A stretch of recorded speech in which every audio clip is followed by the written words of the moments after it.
Hi, everyone. My name is Monica. I'm an addict and very grateful to be in recovery.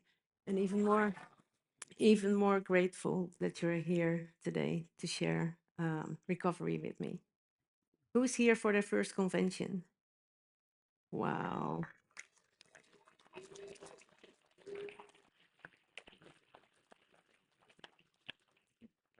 You're so welcome and you're so in the right place.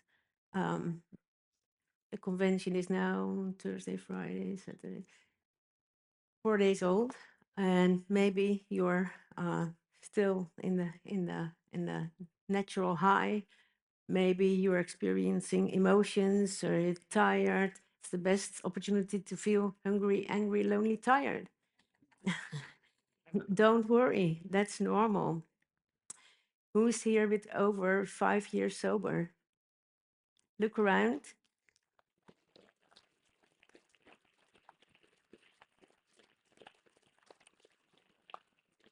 Take a good look. And if you feel emotional or tired or fed up or you want to run away or cry, grab one of them and they will be there to help. We're all here to help. Um,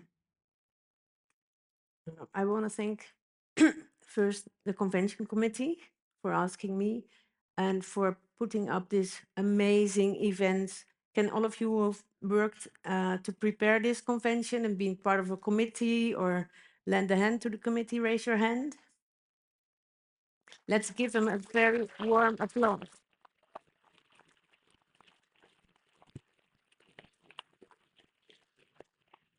Because this is a lot of work, folks. When I was new, I looked at the person at the podium and thought, wow, that is the star, that is real, the big shot. But the real big shots are the invisible people. They're, working behind the scenes, solving trouble. 4 years of preparation, it's not a small thing. And it's really good to appreciate that. And if you are dissatisfied with something and you think, huh, why do they do this in this stupid way? Be on the committee for the next convention. Then you can, share your wonderful ideas because I'm sure you have them. I had them.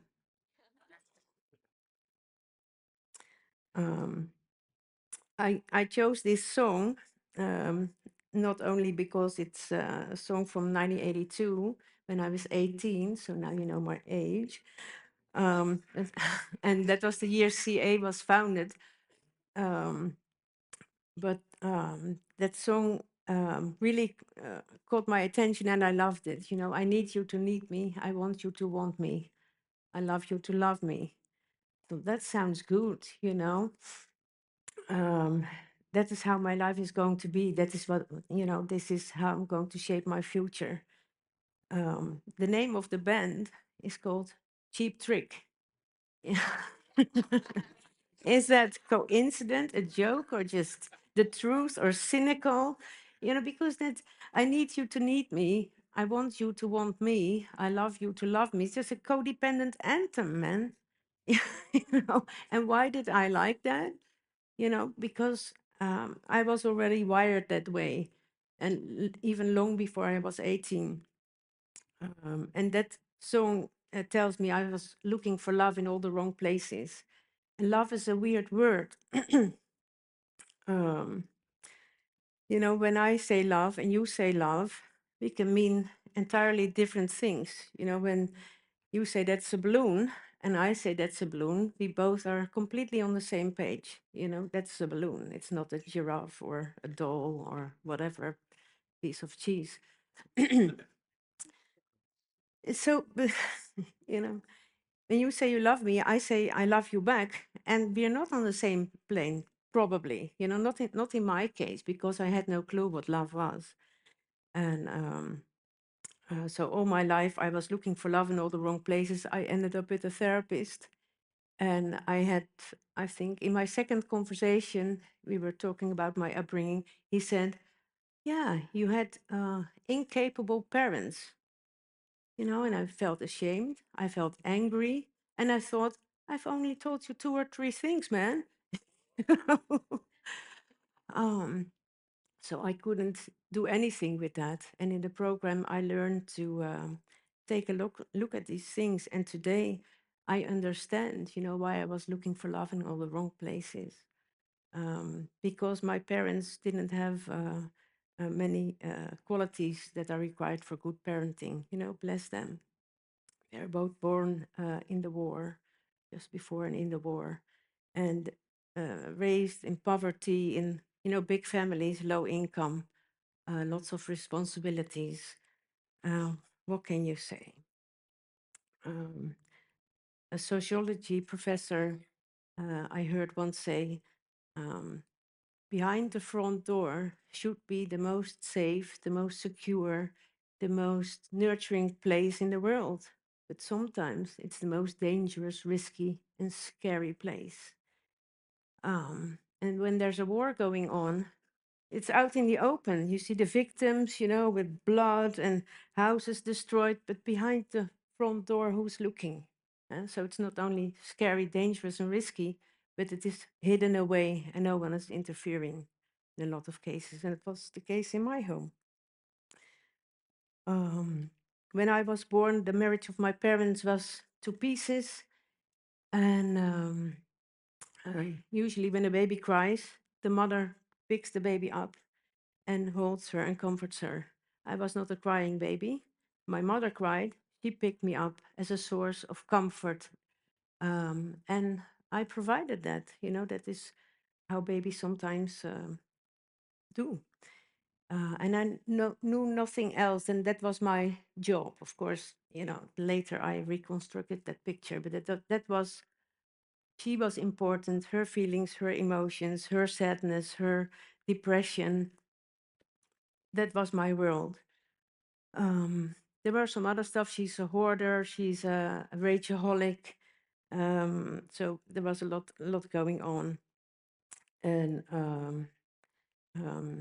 so then, okay, that is not so nice. School, maybe that's the nice place. I was bullied and also looking for love.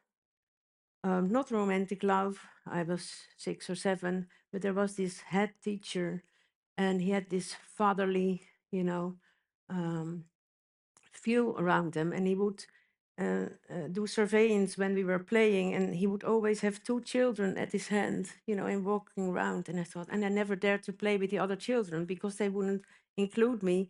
So I was sitting on a little stone wall and looking at the teacher with those children.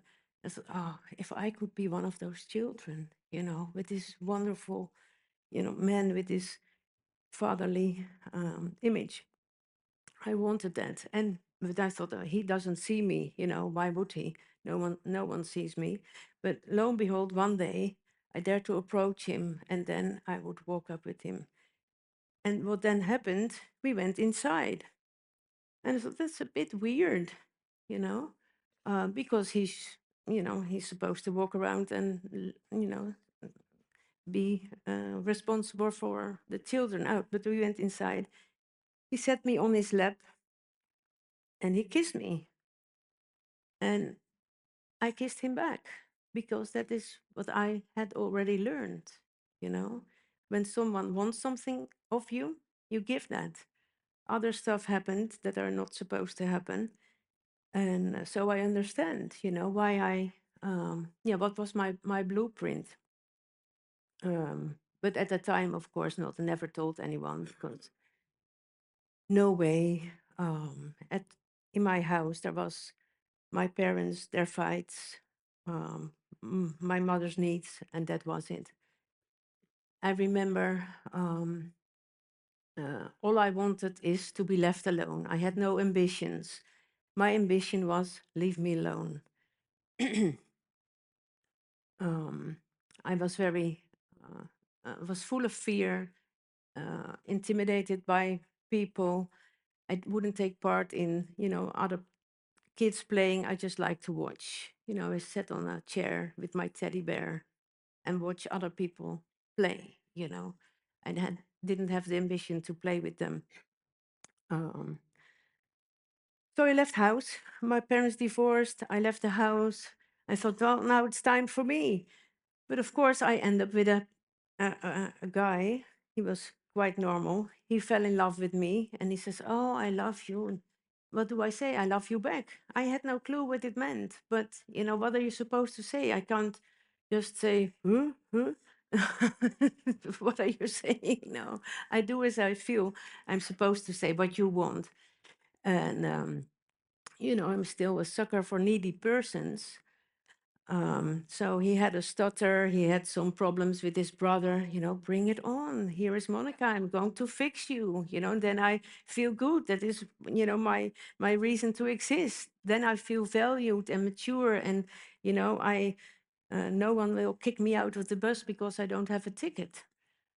And then he didn't have so much problems. He came from quite a nice home. But then I told him, this is the problem you have with your parents, and that is what you're going to tell to tell them. And he did. Yeah, very happy to later make amends for that, of course. And but in the relationship, of course, I grew bored because my idea of love was, give me attention, give me, give me, give me. Because I was a fixer and a pleaser, but I also wanted him to give me the security, the nurturing, the safety, the love, the attention, the acknowledgement that I never had. And 24/7, and be my therapist because I didn't need therapy. So we would have arguments that I started, and I could overpower him verbally because I don't choose someone who's intimidating. I choose someone that I can think, okay, I can win this. Very, very nasty. So in the middle of the night, I was obsessing and, piling up all the bad behavior of him. And then I woke him up at 3:30. We have to talk. And now I learn that even if it's like 11 o'clock in the morning and you say to your boyfriend, we have to talk, it's just like a nightmare. But 3 o'clock at night, we talked, we talked. Terrible. Finally didn't last. Fast forward, relationship after relationship. And this first one was quite an okay guy. And the next were, of a, how do you say, lower companions. Lower and lower and lower. One was a gambling addict, one was an alcoholic, and I had no clue what that was. And I'm an alcoholic and I don't drink anymore. So, well, good for you, I should have run, Not in my mind. I didn't even ask what it was. Why did you drink? No, all that mattered was the attention he gave me. So, high school, no drinking or drugs. University, no drinking or drugs, because it was just not in my environment. And I had my own fix, This was my way to not live my life. I lived yours, and you had to support me in my life. And there's another song, uh, I'll say it in Dutch, I can't sing it, I don't know the melody, but it goes like, spring maar achter op mijn fiets, ik neem je mee. And it says, just jump on the back of my bike and I take you with me. That is what I wanted, someone else to take over my life. And then I would tell you where we would go and tell you when you didn't do it right, of course. Boyfriends were from a lower and lower grade. And of course, there was one smoking pot. Then I was in my 30s, and I thought, you have to be flexible and open-minded and try everything. So I tried, and it was okay. I felt relieved, I felt carefree, but it wasn't really the answer. And I never, I could stop when I wanted and start when I wanted. So there was no issue of losing control or powerlessness. But my life, as you hear, was of course already unmanageable, from the very early start. Then another boyfriend, cocaine. That was a bit better. Snorting, and I felt like, wow, I don't want to die anymore because I always wanted to not wake up in the morning. I was too scared to commit suicide because I thought, if I do that and it doesn't, and I fail, then I have all these people, jumping in my hair. What is wrong with you? Why didn't you talk? We're all here to help. I can't have that. That's the nightmare. So then what? Yeah, another boyfriend. And the next boyfriend with cocaine, he was, there was no Tinder or whatever, but he had a more sleazier, looking at Cora here, the more sleazier mobile number services where you could hook up with guys for sex. And yeah, so, and I was really hooked to those telephone stuff. So I was, when I got home from work to 3 o'clock in the morning, I was on that phone. And who is that? Who is still alive? Yeah, duh, people who are waking up with a chemical. So I hooked up with that guy, and he said, "I have to be honest with you. I'm a cocaine dealer." I thought, "Oh, what a nice person, so honest. I can't be judgmental. You have to be open-minded. You can't judge people for something like that." Next time we were snorting, and he was a dealer. We in Holland we have those dealers buy those bricks. It's 1 kilo of cocaine, and he had that on his counter. So money's no problem, um, for me at least. And when I was snorting, he started to smoke something from a pipe. So I said, "What's that?" You can trust him. He will be honest. He says, "That is freebase. It's dangerous. I don't give that to you." I thought, wow, what a nice person. He's taking care of me. I feel so safe, and I get this free dope, and we have this great sex. Cool. Of course, I don't know, sometime later, he offered me a hit of that pipe. And yeah, in the program, we sometimes say a moment of clarity. I don't know where that came from because I'm open minded. You have to try everything. I finished high school. I'm intelligent. I'm working, not, you know, no sign of trouble anywhere. But I knew if I do that, I'm done with. And I still did it. It didn't even doubt. No, give me that pipe. I was completely in, I don't know, the seventh universe. I was hallucinating. I understood the entirety of creation. Only one hit, and the first one. But everything was very cold. Nothing had value. Nothing. There was no love. There was no, it was ice cold. And it scared me because after that, he was already asleep with some Valium. Because what is she doing? Oh.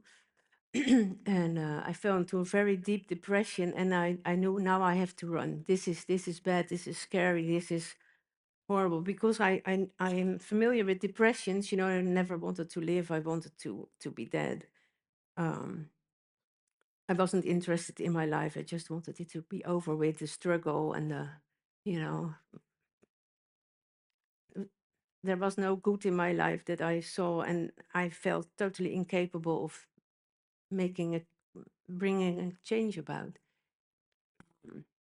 But that was really worse. So I broke up with him, and of course find another man. And he never drank black tea. He never drank coffee. He didn't smoke. So I thought, well, now this is good. Back to health. And yeah, because I can't do anything healthy. He would have to do that. And he was also very, nice and codependent. I could be honest with him, and he was going to drag me out of the hole. And if I just did what he said, but in my that sometimes you think, oh, if I only had that man who would care for me, and I could talk about my feelings, and who really, was interested. You know what? For 2 weeks, it's so boring. God.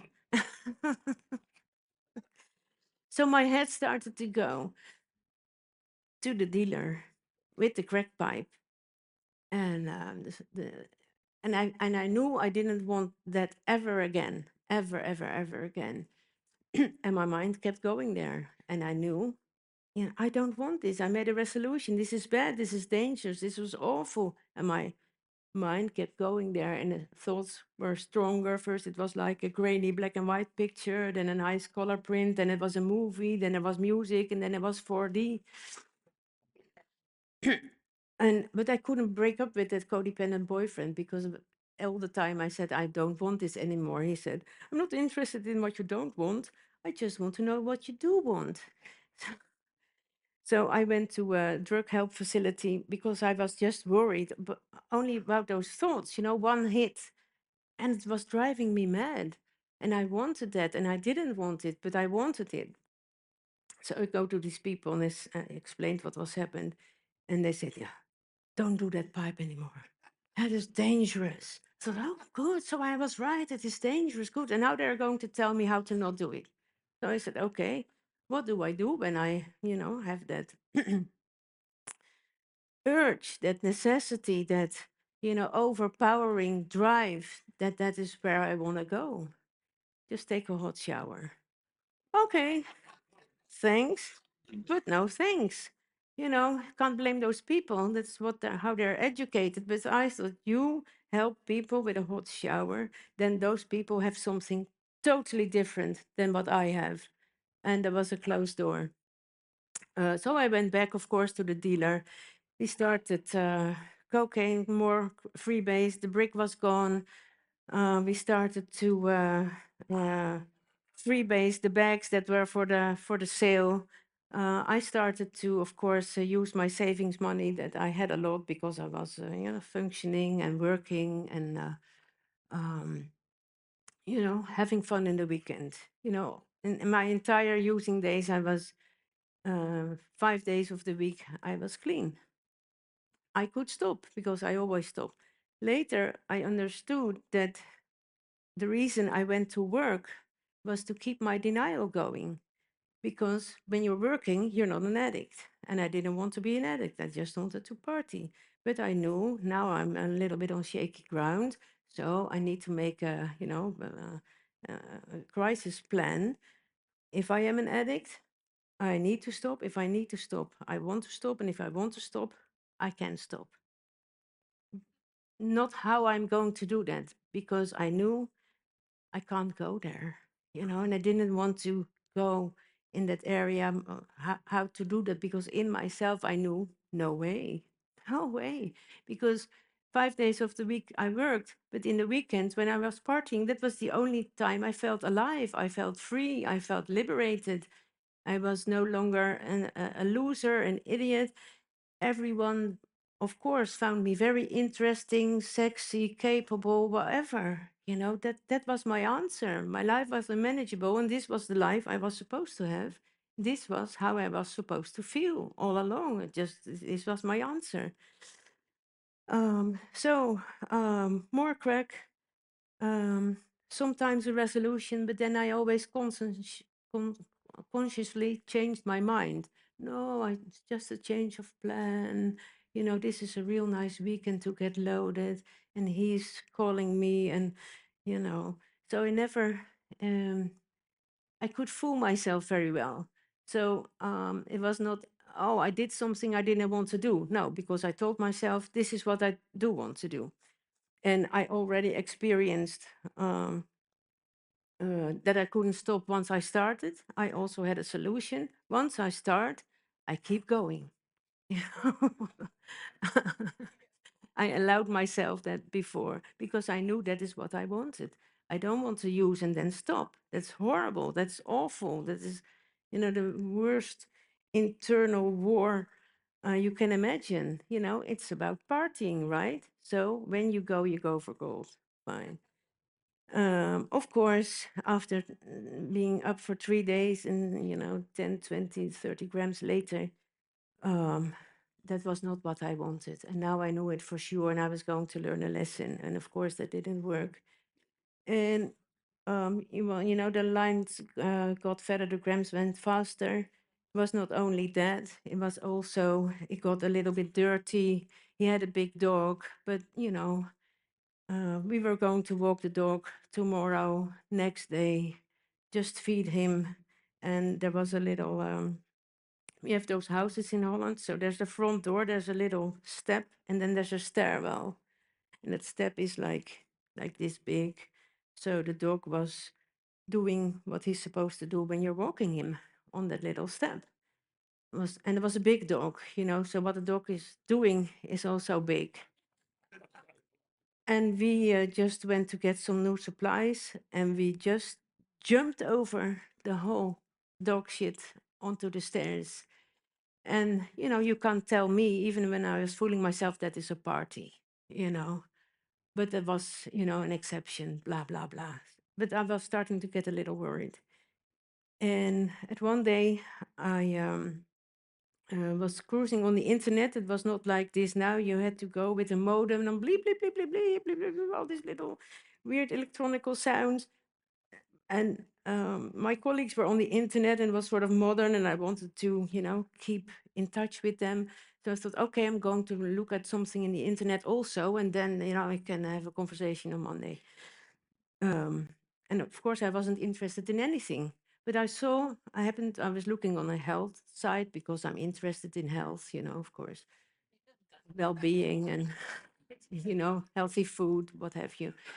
And there's this article about increasing cocaine use. Okay, click, cocaine this and that, Cocaine Anonymous. I thought, what? I didn't have, the word anonymous didn't ring a bell. I had no clue that there was Alcoholics Anonymous. That was in Holland. But if you would have asked me, what do you think that means? I would have said people drinking in secret because they're losers and ashamed of themselves. And yeah, what can you say? It was no education. I didn't even know that alcohol was addictive. But the cocaine did it for me, and I saw like this, powerless, power greater than ourselves, God, American evangelical bullshit. What is that? but, but I couldn't stop reading, and there was the format who was a cocaine addict, and the grams went. The lines got fatter, the grams went faster. Oh, okay. And suddenly it was all about me. And there was a self-test. I thought, okay, this is really what I need. I wasn't looking for help, but I was looking for support for my theory. I wasn't an addict, and I was going to, that self-test was going to provide me with that. So I hit that self-test, no, no, yes, no, no, no, yes, no, no. A lot of no's. And I thought, this is going great. But at the bottom line, it said, if you have answered one of the questions above, you are probably in serious trouble. And I don't know about you, but when someone tells me I'm in serious trouble, talk to the hand. You don't understand me. You don't know me. You're an idiot. You're judgmental, whatever. Go change yourself. Get more tolerant. Bye. But those questions were like, do we experience an anticipating high? Huh? Is there a word for that? When I decided to go and get loaded and I was on my bike, it was already happening to me. There was a word for that. Do you engage yourself with people only because they are a connection to dope?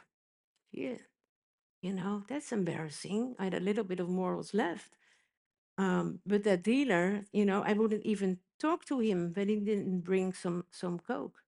I was really disgusted by him, but I did everything with him. Um, so my denial was gone. So I sent an email to that website. What is this? And is that in Holland? No, it wasn't in Holland. But then I knew this is the moment. I'm an addict. Uh, um, that's bad news, but it is true.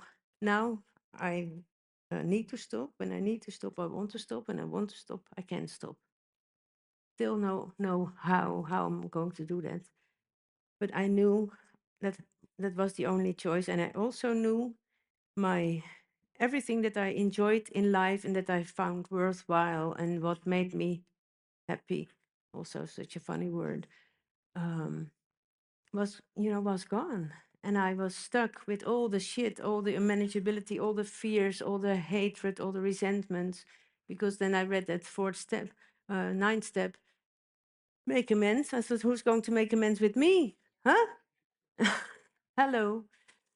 Um, that was all there, and I had to face it. That was the only choice. There was no place to hide. I tried a lot of therapies, prayer, healing sessions, what have you, meditation, rebirthing, hand reading, astrology, crystals. The institutions was also a closed door. This was me and my shit. And now what? So I wrote an email. Is that in Holland? No, there wasn't. And I thought, okay, me again. I have to do it alone, as usual. My usual melody of self-pity. But I thought, okay, I'm going to do it, and then I'll show them I can do this alone. So I started to stop, and it was, a week, 2 weeks, 4 weeks, but it wasn't okay. It was horrible because there I sat, and my mind was going, and I thought, I have to say no. But when I say no, it goes bigger and bigger, and all the anger, irritations, there's just no way to put it under the rug. It was all there in my face. It was just terrible. So it lasted 8 weeks, and then, it given in. And then it was getting high was not working anymore because I knew this is not what I want. This is bad. This is trouble. And I still did it. And it didn't work. Previously, it always worked because I gave myself permission with a stupid story, but it was my story and I believed it. That's what addiction does. So that was terrible. And I wrote back to that online person. That person wrote back to me because I'd gone, wailing, under the invisible, first, yeah, I'm going to stop. Do you want to be my sponsor? Boo. And then they're gone. And then sometimes they surface, and you never know where they're going to come on the shore or there they go again. It's always, I always pray at the beginning at the meeting for the whales because it's difficult. So that person wrote, are you still sober, still clean? Great. Did you get loaded? Of course, you know what a whale's doing. Just dust yourself off and start over again. No judgment, no I told you so. No, sort yourself out. Just dust yourself off and start over again. And I was so terrified and down and hopeless. It was not just hopeless. I didn't think I deserved hope. And in that simple sentence of that person was someone who had hope for me and thought I still deserved a chance and that there was a chance. I don't know. So I wrote the whole thing, poured out all my emotions. I was crying. But I felt I was welcome. That is a feeling that I didn't experience so much because, when you're excluded, my solution is to exclude myself. I don't want to be open. If you don't like me, I hate you. I want to be first. And this touched my heart. And then I received an email back. Are you willing to take serious steps?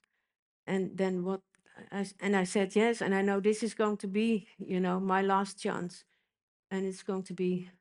I have to be serious, and put really an effort because I'm lazy. When I want something, and there's a disappointment or a failure, I think, oh well, I don't want it. I don't want to fight. I don't want to put an effort.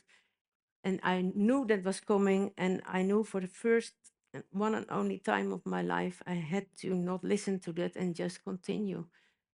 And I thought these commitments going to be so difficult. What is more difficult than, saying no? I know I couldn't say no, but it was, can you stay sober for today? So yeah, of course, today, tell me how to say no. Are you willing to get in touch with me the first 90 days? And are you willing to be completely honest? I said, okay, shit, fuck that.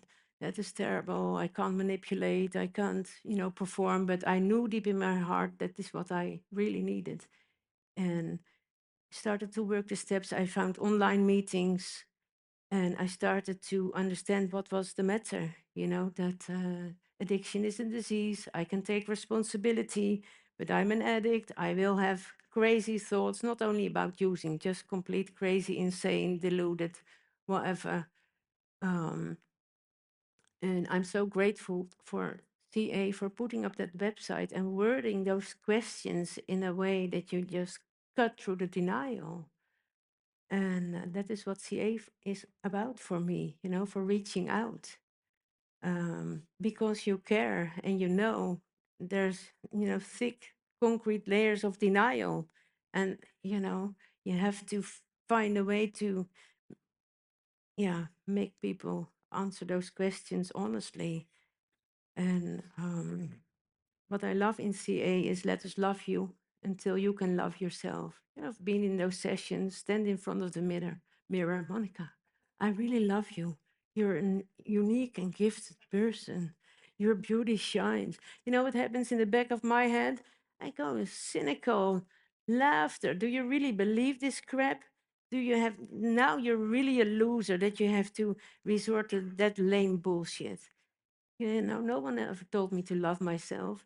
You told me we will love you until you can love yourself. And when it takes 10 months, it's okay. When it takes 10 years, it's also okay. When it takes 20 years, that's okay. We have enough love, for you to feel loved. And it means that I'm welcome and there is love already available for me. I don't have to change my DNA to become a person with self-love. What is that? And then I go, I don't love myself. I failed. That is what happens when you tell me that.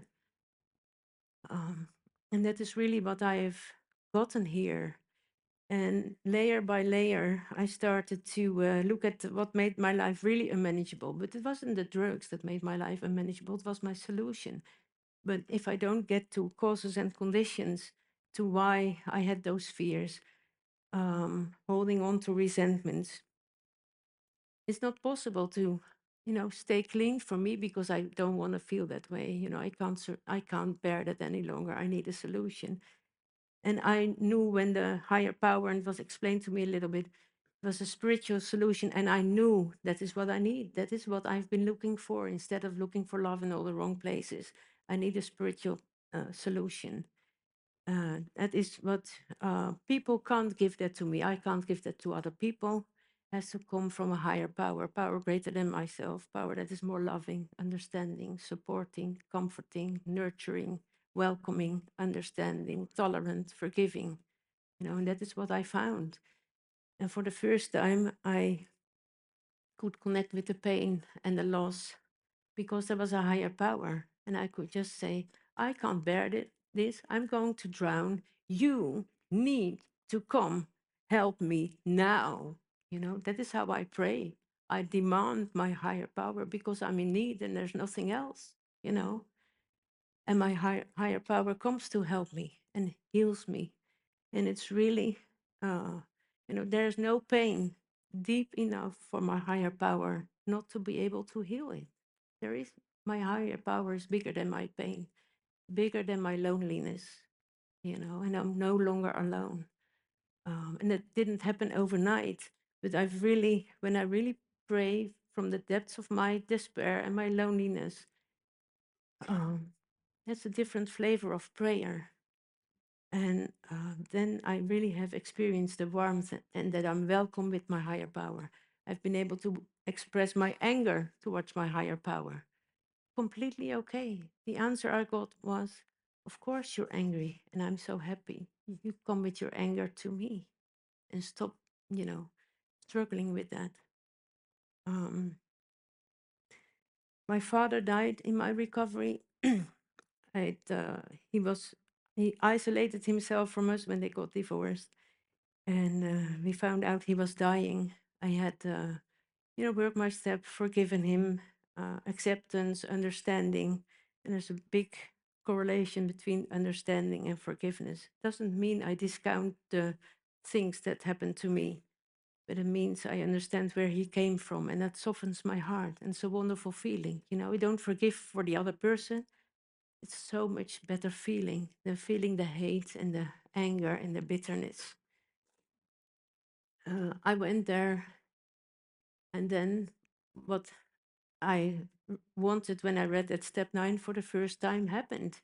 You know, he was already terminal, and, you know, it was one of the last days. He was really coherent, and he took us apart. Immediately when we came to visit him, we hadn't seen him in like 25 years or so. And he made amends to us, you know. And without the 12-step program, we all know how difficult that is to make real, you know, amends that are meaningful. He just did it. Where does that come from? It's a higher power. And it's for the first time I felt someone's child, that I was someone's child. And he asked for forgiveness to my older sister and me. And I could say, I forgive you. My sister couldn't say it. She says, it's okay. That is not, I forgive you. And I was able to show up because I have a program. You know, these miracles are there, but I have to show up and not say, like my younger sister, I don't care, asshole, fuck off with that man, let him die. No, it was difficult, it was not easy. But yeah, with a higher power, I knew I just go there. I don't know what's happening. I open myself. And how wonderful that he had that moment of clarity, and he could, you know, die in the knowledge that he was forgiven, you know. And so for me, it was very healing, but also imagine you have that moment of clarity and you go to your grave knowing with that big burden. That is horrible, you know, that is horrible. And he received forgiveness. And it was really, after 2 days, he was dead. And then I can go in my mind, now it was finally okay. And then he dies. What a bad deal is this? And I knew I have a program, so I know, you know, the different sick roads that my mind wants to take me. I said, I'm not going that road. I'm going to cherish what happens that was very special. This is a gift I was given to me and I received and I could give back. That is what happened. It doesn't matter that it lasted only 2 days. It's not important. This is what happened. And, you know, it's important that I am aware that I create my own story. It's not just what life that is happening to me. That was the past. No, I make my stories. And in the past, I made horrible stories, self-pity, whatever, hatred, bitterness, loneliness. I was a victim. Today, I have the power that I can create my own story. And also, that is what I'm responsible for. I can't blame anyone, not the universe that my father died after 2 days. I have made a beautiful story, and that is what's still in my heart. And that later I realized that helps me a lot with grieving, because a very close friend died. You all knew him, Edward. We had been partners and still are very close. And then, you know, someone dies. What do? You know, sort of world shattering. And how do you grieve? No recipes for that. And I want a recipe because I feel I have to do grieving work and be, you know, in that process and come out healed or whatever. And the most helpful thing someone said was, grieving is personal. Everyone does it differently. There's no recipes. And I received the thought, you know, I'm an addict. I always want more. And that is a big part of the grieving. Why didn't I get more? But I can look at what I did get, you know, and that is my story, not what I'm missing. What good is that? Is, you know, taking poison. I don't have to do that. So that is a huge gift, and that is God's intervention. You know, that is God doing for me, but I can't do for myself. And I didn't even know that I needed that, and I didn't want that kind of stuff. But here, there's a higher power. Why do I need a higher power? I don't know what I need. Why do I need to turn my will and my life over? Because I have my eye on the wrong things. And I'm going after finding love in the wrong places. No, my higher power has a better plan, has a better gift. And whatever I feel receive from my higher power, is durable. It stays. When someone gives me a compliment, it is nice, but it is gone in a minute. And what my higher power gives me, it stays in my heart, and I can. We say we can only give what we keep by giving. Give keep what we have by giving it away. I once read, um, what we the things we receive are meant to be given away. You know, not because I want to keep what I have. No, I give them in order to give them away.